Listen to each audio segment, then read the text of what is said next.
¿Cómo es posible que un solo hombre haya hecho temblar a todo un imperio? Roma parecía invencible, hasta que una sombra emergió desde África, montada sobre elefantes y alimentada por el odio. No era un rey. No era un dios. Era un estratega con una misión imposible: destruir Roma desde sus cimientos. No mediante un ataque frontal, sino desestabilizándola desde dentro, llevándola al límite de sus fuerzas. Hoy, vamos a sumergirnos en la historia de un general que atravesó los Alpes, derrotó legiones enteras y desafió a todo el mundo antiguo con una voluntad inquebrantable: Aníbal Barca, el enemigo eterno de Roma. Pero antes de comenzar este viaje entre traiciones, guerras y glorias perdidas, suscríbete al canal, comparte este vídeo y déjanos en los comentarios qué otros personajes históricos te gustaría que exploráramos en este formato cinematográfico. Ahora, prepárate para cruzar los Alpes junto al general más temido de la antigüedad. A través de las tierras fértiles del Lacio, una ciudad se alzaba como un coloso imparable. Nacida del mito y de la ambición, se había convertido en una máquina de guerra disciplinada, implacable y sedienta de poder. Su ejército no marchaba solo con espadas, marchaba con convicción. Cada victoria añadía una piedra más a los cimientos de un imperio que parecía destinado a no tener límites. Conquistaban ciudades, desmantelaban reinos, e imponían su voluntad con una precisión casi quirúrgica. Allí donde llegaban las legiones, las lenguas locales eran silenciadas, las costumbres aplastadas, y una nueva ley, la suya, se imponía con el peso del hierro. Pero no todos se arrodillaban tan fácilmente. Al otro lado del Mediterráneo, en la costa norte de África, una ciudad brillaba con luz propia: Cartago. Fundada siglos atrás por colonos fenicios procedentes de Tiro, Cartago era mucho más que una ciudad. Era un imperio comercial. Sus muelles bullían de actividad, sus mercados rebosaban riquezas llegadas de los confines del mundo antiguo. Era una potencia naval sin igual, enriquecida por el comercio de especias, oro, marfil, metales preciosos y esclavos. Dominaba las rutas marítimas y extendía su influencia por mares y costas sin necesidad de recurrir a ejércitos, al menos al principio. Mientras Roma avanzaba por tierra, Cartago dominaba el mar. Dos potencias con visiones opuestas del mundo, pero con un destino común: la colisión. El equilibrio de poder en el Mediterráneo se tensaba como un arco a punto de soltar su flecha más mortal. La tensión creció, hasta que los ejércitos hablaron el único lenguaje respetado por ambas civilizaciones: la guerra. Las guerras púnicas no fueron simples conflictos por territorios. Fueron luchas por el alma misma del mundo antiguo. Y aunque este es solo el comienzo de una historia monumental, ya estaba claro que el destino de millones de personas sería moldeado por la ambición de unos pocos. Roma parecía imparable, pero una sombra se alzaba en el horizonte. Una sombra que ni los oráculos de Roma habían previsto. ¿Y si el mayor enemigo de la República no venía del este, sino del sur, montado en un elefante? Mientras las legiones romanas aplastaban ciudad tras ciudad en la península itálica, al otro lado del mar, una joya resplandecía bajo el sol africano. Su nombre era Cartago. Y su historia no comenzó con soldados, sino con marineros. Fundada alrededor del año 814 a.C. por colonos fenicios procedentes de Tiro, Cartago floreció como una ciudad de comerciantes, de hábiles negociantes y de expertos navegantes. Su ubicación estratégica, en pleno norte de África, la convertía en la puerta de entrada hacia las riquezas del mundo conocido. Desde sus puertos zarpaban y arribaban cargamentos de oro, marfil, especias, esclavos, maderas preciosas y metales que llegaban desde el corazón de África, del Próximo Oriente e incluso de las misteriosas tierras más allá de las columnas de Hércules. Mientras Roma se templaba en el hierro, Cartago se enriquecía con el comercio. Pero como toda gran potencia, el ansia de poder crecía. El comercio ya no bastaba. Pronto, Cartago pasó de comerciante a conquistadora. Fundaron colonias en islas clave como Sicilia y Cerdeña, extendieron su dominio por las costas de Hispania, y sometieron a pueblos enteros a lo largo del sur del Mediterráneo.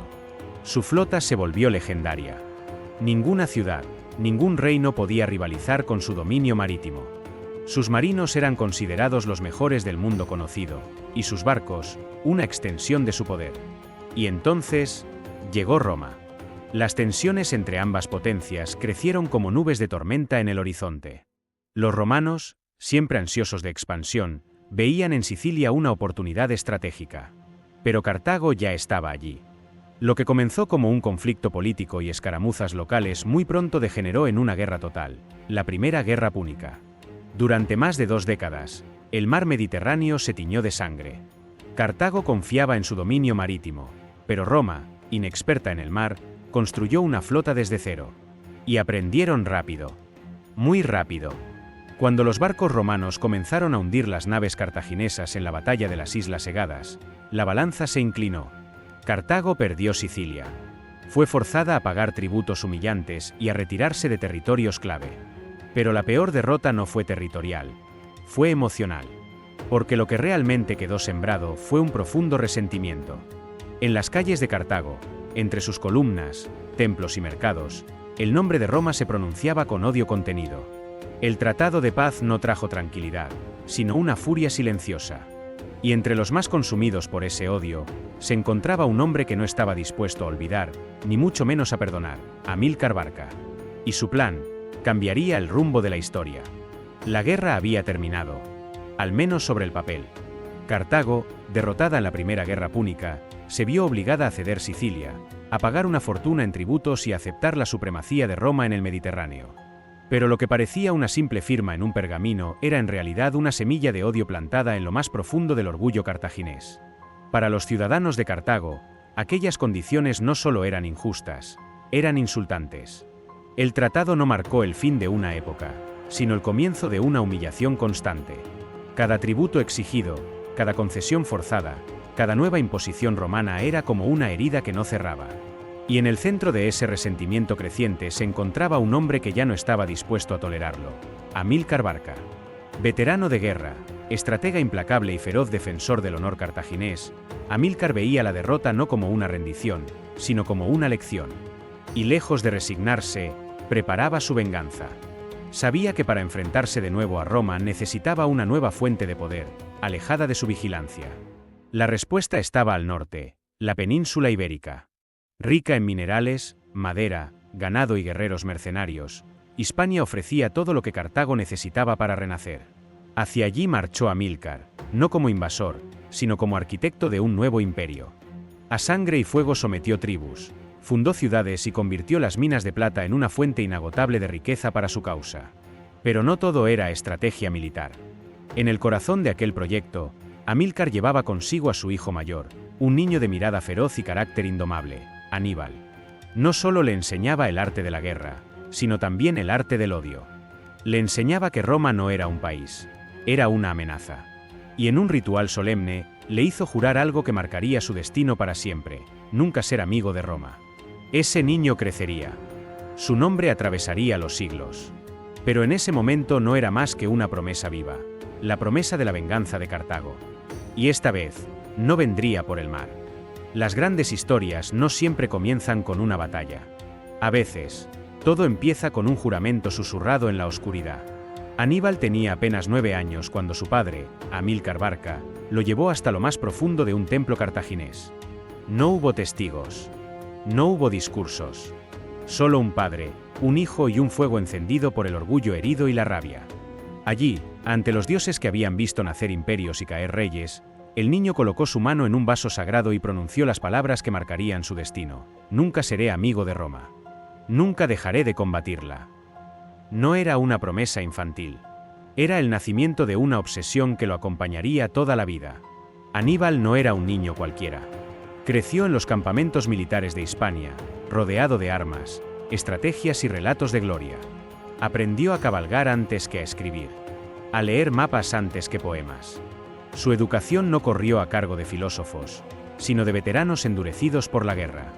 Cada victoria de su padre era una lección. Cada traición romana, un recuerdo amargo. Cuando Amílcar murió en combate, algunos dicen que traicionado por aliados ibéricos, el odio de Aníbal se hizo aún más profundo. El mando pasó brevemente a su cuñado, Asdrúbal, que continuó la expansión cartaginesa en la región. Pero con el tiempo, sería el joven Aníbal quien asumiría el liderazgo, aclamado por los soldados y respaldado por el pueblo. Mientras tanto, en Roma, el Senado observaba con creciente inquietud. Cartago, a la sombra de los tratados, estaba construyendo algo nuevo. Algo grande. Pero ni el más sabio de los senadores podía imaginar lo que estaba por venir. Nadie imaginaba que aquel niño, nacido del resentimiento y forjado en la guerra, pondría de rodillas al corazón de la República. La tormenta crecía. y estaba a punto de desatarse sobre Italia. Cuando Aníbal tomó el mando del ejército cartaginés en Hispania, el Mediterráneo dejó de ser suficiente para contener su ambición. Su misión estaba grabada en el alma: destruir Roma. Y no iba a esperar a que la guerra llegase, iba a llevarla hasta sus puertas. La oportunidad no tardó en llegar. El ataque romano contra la ciudad de Sagunto, aliada de Roma pero situada en territorio cartaginés, fue para Aníbal una provocación intolerable. Sin esperar la aprobación del Senado de Cartago, reunió a sus tropas, formó una fuerza colosal y se lanzó hacia el norte. Lo que sucedió a continuación desafió toda lógica militar de la época. Aníbal no eligió el mar. Eligió lo imposible.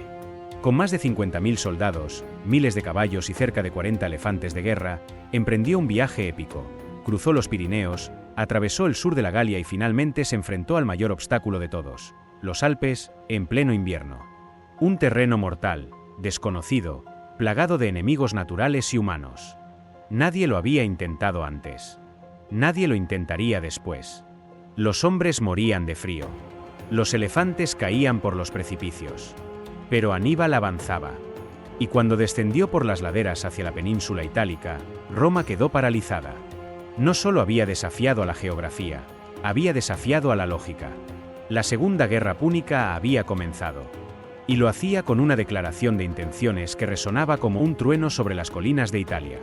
En los meses que siguieron, Aníbal desencadenó una serie de victorias que estremecieron los cimientos de la República. Primero en el río Tesino, donde su caballería superó con facilidad a las fuerzas romanas.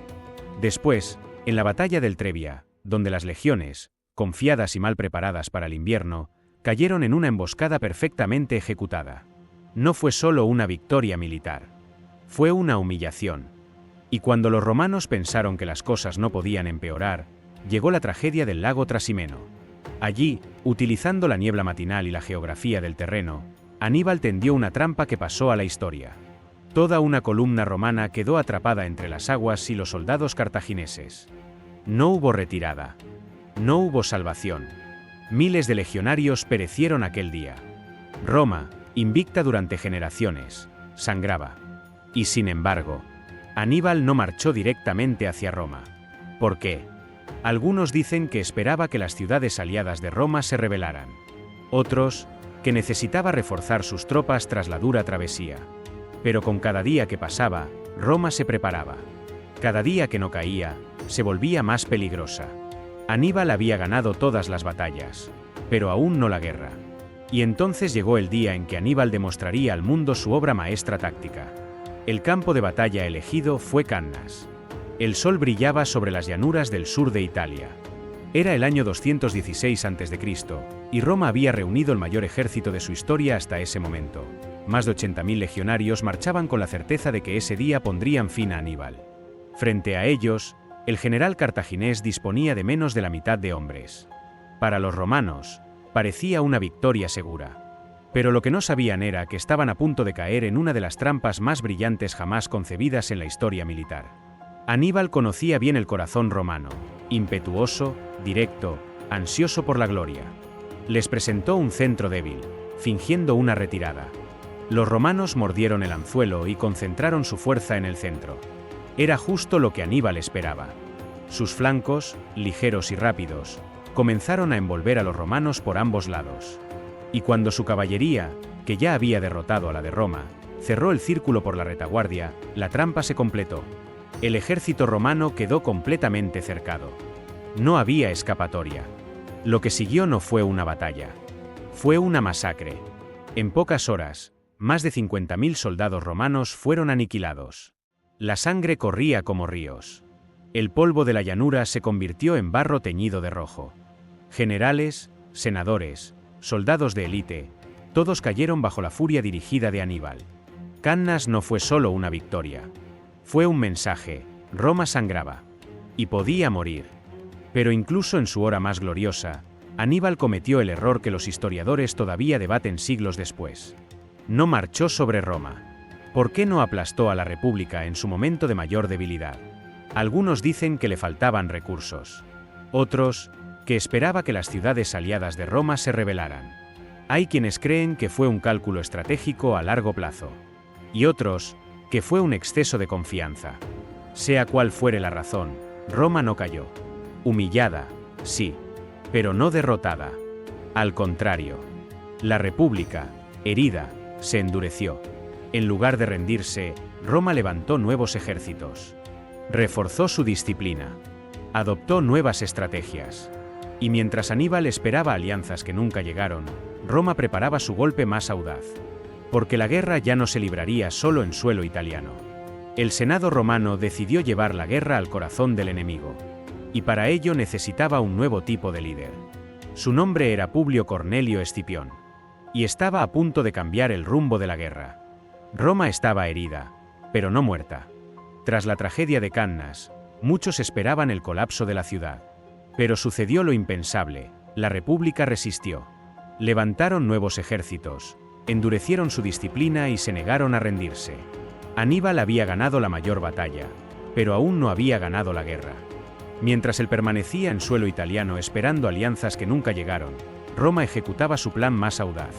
En vez de seguir combatiendo en su territorio, decidió llevar la guerra al corazón del enemigo. Para ello necesitaban un nuevo tipo de general. Su nombre era Publio Cornelio Escipión. Joven, brillante, ambicioso. Había sobrevivido a Cannas, aprendido de cada derrota, y ahora lideraba una campaña sin precedentes: invadir Hispania y después África. Escipión cortó las líneas de suministro de Aníbal en la península ibérica, derrotó a sus hermanos y destruyó el proyecto de expansión cartaginesa. Luego cruzó el mar con un ejército decidido a enfrentar a Aníbal en su propia tierra. Cartago, aterrada, pidió su último rayo de esperanza. Aníbal fue llamado de regreso a África. Dos gigantes estaban a punto de chocar. La batalla final tendría lugar en Zama, en el año 202 a.C. Aníbal ya no era el joven audaz que había cruzado los Alpes. Ahora era un comandante veterano, cargando el peso de años de guerra, ciudades arrasadas y aliados perdidos. Pero su genio seguía intacto. Y Escipión lo sabía. Por eso se preparó con precisión milimétrica. Los elefantes de guerra cartagineses, tan temidos en el pasado, fueron neutralizados con tácticas innovadoras. La infantería romana, endurecida por la experiencia, resistió cada carga. La caballería númida, que antaño luchaba por Cartago, ahora combatía junto a Roma. Zama fue un golpe maestro, pero esta vez, romano. Aníbal fue derrotado.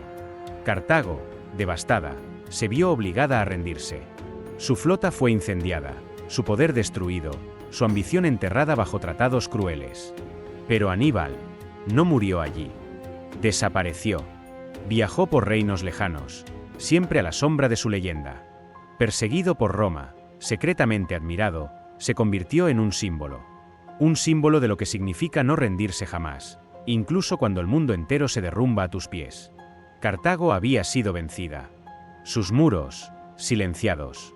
Su flota, destruida. Su orgullo, humillado. Pero había algo que Roma no pudo destruir: la leyenda de Aníbal. Tras su derrota en Zama, el general cartaginés se convirtió en un fugitivo. Viajó por Asia Menor, se refugió en las cortes de reyes extranjeros y ofreció su genio militar a cualquier potencia dispuesta a enfrentar a Roma. Pero Roma lo persiguió como una sombra. Su nombre, incluso derrotado, inspiraba temor. Porque no era solo un comandante, era el símbolo de lo que Roma más temía: un enemigo que no se doblega. En sus últimos años, acorralado, sin patria ni ejército, Aníbal eligió el exilio antes que la humillación. Y según las crónicas, murió por su propia mano antes de caer en manos romanas. Incluso su muerte fue un acto de desafío. Pero su historia no terminó allí. Durante siglos, estrategas y generales estudiaron sus campañas, sus movimientos, su audacia. Napoleón, Wellington, e incluso los comandantes de la Segunda Guerra Mundial aprendieron de él. Y en Roma, sí, incluso en Roma, su nombre era recordado con una mezcla de horror y admiración. Aníbal perdió la guerra, pero ganó algo más valioso: la eternidad. Hoy, su figura trasciende las ruinas de Cartago, sobrevive a las cenizas de las guerras, y vive en la memoria colectiva como una fuerza indomable. Un niño que juró venganza, y puso de rodillas al imperio más poderoso del mundo. Un relámpago que, aunque extinguido, sigue iluminando la historia. Gracias por haber llegado hasta aquí. Si te ha gustado este vídeo y te apasiona este tipo de contenido, Suscríbete al canal para no perderte los próximos vídeos y descubrir más historias fascinantes. Nos vemos en el próximo vídeo.